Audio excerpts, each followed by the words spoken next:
Deux noyades mortelles en l'espace de 3 jours sur notre île. 2 hommes âgés de 29 ans et 18 ans ont perdu la vie au bassin La Paix et à la rivière Langevin.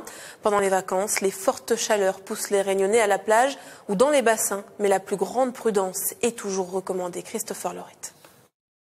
2 personnes ont péri ce week-end dans les eaux réunionnaises. Plus que jamais, la prudence est de rigueur. Interrogés ce matin dans ce bassin de Grand-Anse, les baigneurs se disent tous prudents.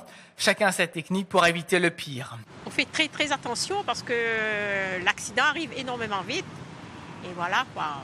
On se profite d'accord, mais il faut faire très attention. Il faut rester au bord, il ne faut pas aller dans des endroits très dangereux. Il faut faire vraiment très attention. Je n'y vais que lorsque l'eau est calme.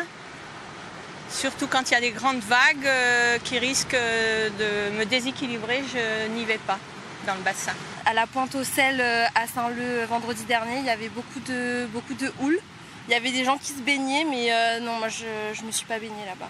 Les sapeurs-pompiers de la Réunion sont souvent les premiers sur les lieux du drame.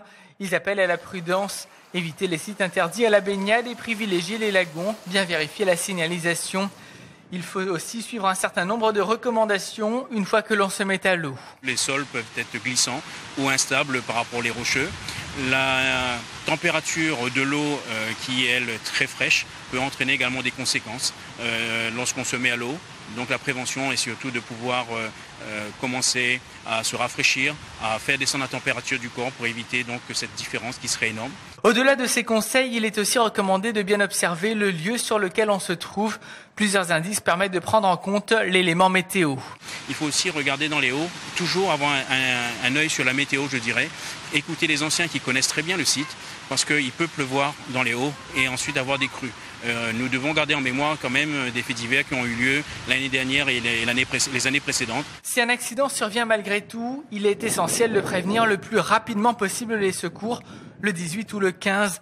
Il est aussi possible pour les personnes formées d'apporter les gestes qui sauvent en attendant l'arrivée des secours.